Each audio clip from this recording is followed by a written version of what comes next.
दोस्तों मेरी बातों को ध्यान से सुनिएगा। मानकर चलिए एक आदमी के साथ एक खतरनाक एक्सीडेंट हो जाता है। एक्सीडेंट की वजह से उस आदमी की गर्दन के नीचे का पूरा शरीर काम करना लगभग बंद कर देता है, लेकिन उस आदमी की गर्दन का ऊपर का भाग यानी उसका दिमाग अभी भी एकदम अच्छे तरीके से काम कर रहा है। अब एक सवाल का जवाब दीजिए, क्या उस आदमी का दिमाग ट्रांसप्लांट करके किसी और शरीर में जोड़ा जा सकता है? ये एक ऐसा सवाल है जो लंबे समय से दुनिया भर के वैज्ञानिकों के दिमाग को परेशान करके रखा हुआ है। उनका मानना है कि जब किसी आदमी का लिवर ट्रांसप्लांट हो सकता है, हार्ट ट्रांसप्लांट हो सकता है, स्किन ट्रांसप्लांट हो सकती है, हेयर ट्रांसप्लांट हो सकते हैं, तो फिर किसी का दिमाग क्यों नहीं? शरीर के बाकी अंगों की तरह किसी इंसान के दिमाग को ट्रांसप्लांट करके किसी और के शरीर से क्यों नहीं जोड़ा जा सकता? इसी बात को सोचते हुए साल 1900 के दौरान एक ब्रिटिश वैज्ञानिक ने एक अलग नस्ल के कुत्ते के खोपड़ी को उसके शरीर से अलग करके दूसरे नस्ल के कुत्ते के साथ जोड़ दिया। वैज्ञानिकों को इस बात का पूरा भरोसा था कि जैसे ही सर्जरी पूरी होगी कुत्ता होश में आ जाएगा, लेकिन अफसोस कि ऑपरेशन के लगभग एक सप्ताह बाद भी कुत्ता होश में नहीं आया और पता चला उस कुत्ते की मौत हो चुकी है। इसके बाद लगभग साल 1960 के दौरान एक बंदर के साथ ऐसा किया गया। इस बार वैज्ञानिकों को थोड़ी सफलता मिली और हुआ ये कि खोपड़ी को अलग करके किसी दूसरे बंदर के शरीर के साथ जोड़ने के बाद बंदर होश में भी आ गया, लेकिन अफसोस कि बंदर का शरीर का कोई भी अंग काम नहीं कर रहा था और लगभग 9 दिनों बाद उस बंदर की मौत हो गई।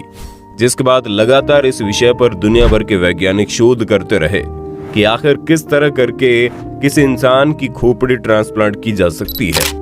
अब जो आगे मैं आपको बताने जा रहा हूं उसे सुनने के बाद आप कहेंगे क्या ऐसे भी एक्सपेरिमेंट वैज्ञानिकों ने किए हैं? लगभग 80 साल का वक्त निकल चुका था, जिसके बाद साल 1982 में न्यूयॉर्क सिटी के माउंट सिनाई मेडिकल कॉलेज में एक डॉक्टर ने चूहों के ब्रेन को ट्रांसप्लांट करने की कोशिश की। डॉक्टर ने कई घंटे लगातार मेहनत करने के बाद उस ऑपरेशन को सक्सेसफुली कर दिया और हैरानी की बात तो यह है कि चूहा बिल्कुल सही सलामत था और उसका पूरा अंग एकदम ठीक तरीके से काम कर रहा था। जिसके बाद 6 जून 1998 में पिट्सबर्ग मेडिकल सेंटर सर्जन की टीम ने वर्ल्ड का सबसे पहला ट्रांसप्लांट किया, जिसमें उन्होंने दिमाग के एक सेल को ट्रांसप्लांट किया था। यानी डॉक्टर ज्यादा बड़ा रिस्क नहीं लेना चाहते थे, इसलिए पूरे दिमाग को ट्रांसप्लांट करने की बजाय दिमाग के एक छोटे से हिस्से को ट्रांसप्लांट किया। ट्रांसप्लांट तो ठीक ठाक हो गया, लेकिन अफसोस की सर्जरी के दौरान किसी गलती के कारण एक 62 साल की महिला की दोनों पैर पैरालाइज हो गए।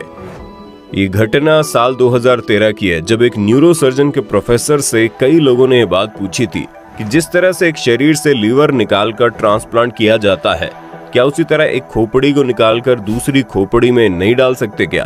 तो इस सवाल के जवाब में सर्जन ने कहा था कि इस तरह के ऑपरेशन फ्यूचर में जरूर होंगे, लेकिन अभी हमारे पास ऐसी टेक्नोलॉजी और साइंस डेवलप नहीं हुई है कि हम ऐसे ऑपरेशन कर सके। मस्तिष्क के स्पाइनल कोड में नर्व फाइबर को जोड़ना बहुत कठिन होता है। नर्व फाइबर को मेरा मतलब है दिमाग से निकलकर हमारे शरीर के छोटे छोटे अंगों तक बड़ी ही बारीक, जिसे हम अपनी आंखों से नहीं देख सकते, वैसे नर्व्स जुड़े होते हैं। उन सभी को काट कर वापस जोड़ना अभी की टेक्नोलॉजी के हिसाब से हमारे लिए असंभव है। इसलिए उन्होंने कहा कि स्पाइनल कोड मतलब कि रीढ़ की हड्डी की चोट इतनी नुकसानदायक होती है कि अगर मस्तिष्क को ट्रांसप्लांट करने में सफल भी हो जाए तो स्पाइनल कोड में लगने वाली चोट के कारण लोग जिंदा नहीं रहते हैं, क्योंकि दिमाग को शरीर से संपर्क बनाने के लिए रीढ़ की हड्डी बहुत ही अहम पार्ट निभाती है। ऐसे में अगर दिमाग को ट्रांसप्लांट किया जाए तो सिर से जुड़ी हुई हड्डी में चोट लग जाएगी और इतने बड़े ऑपरेशन को झेलने के लिए कोई बॉडी जल्दी तैयार नहीं होगी। इसलिए ब्रेन ट्रांसप्लांट से पहले एनिमल टेस्ट किया जाता है और जब एनिमल के ऊपर ये रिसर्च हो रही होती है तो इसका पूरा परमिशन लेकर सरकार से लेना पड़ता है। ये प्रोसेस काफी लंबा होता है। आज भी इस प्रोसेस को सही से करना मेडिकल साइंस के लिए एक चुनौती है। इतना ही नहीं, किसी भी ब्रेन ट्रांसप्लांट कराने के लिए बहुत ही ज्यादा रुपयों की आवश्यकता होती है, लगभग $13 मिलियन। अगर भारतीय रुपयों में बात करें तो लगभग 9,620 लाख रुपए।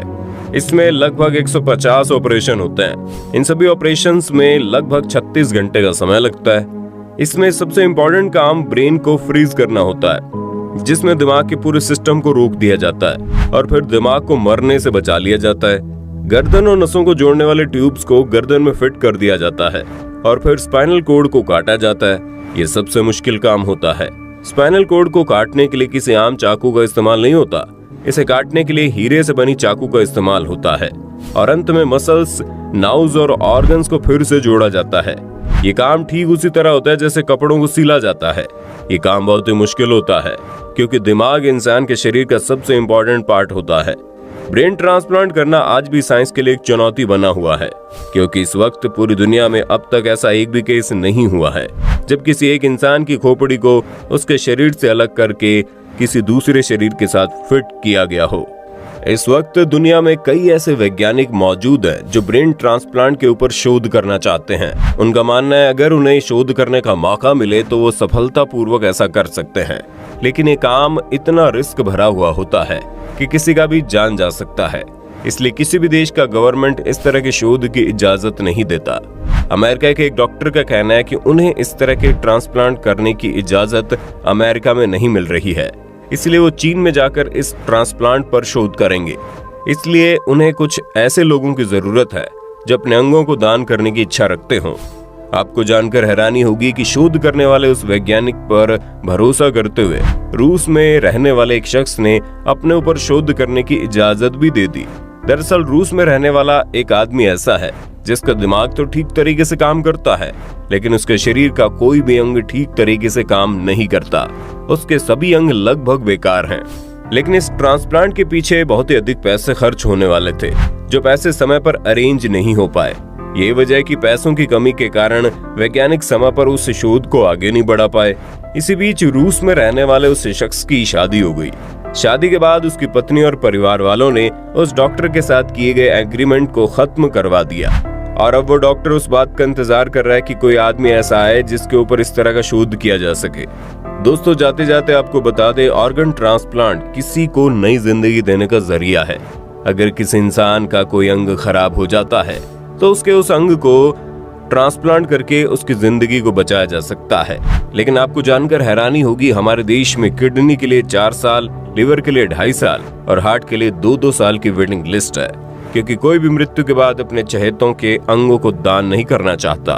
बात तो अगर राजस्थान की करें तो सिर्फ राजस्थान में 20,000 मरीजों को किडनी, 25,000 को लिवर और 8,000 को हार्ट की सख्त जरूरत है। लेकिन सरकार की कई कोशिशों और लाखों रुपए खर्च करने के बाद भी पिछले 2 साल में हालात और बिगड़े हैं।